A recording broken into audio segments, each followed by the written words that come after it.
Within the speaking industry, there's two streams. There's the paid speaking and the promotional talks.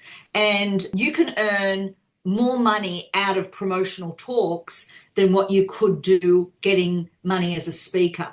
Getting money as a speaker has many levels. You've got the low level, which is sort of people that are starting out. They might be, $1,000, $2,000. Then you've got the sort of industry speakers, which are $4,000, $5,000, $6,000. And then you've got the keynote speakers. These are $15,000 to $25,000 type speakers. So there's a lot of money in the speaking, but you've got to get really good at it. And there's some real art to that. There's some also science to that.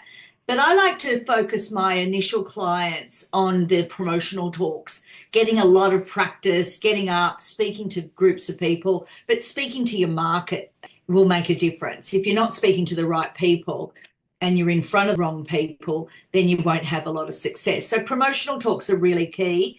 But again, the book and the keynote are your sales and marketing strategy.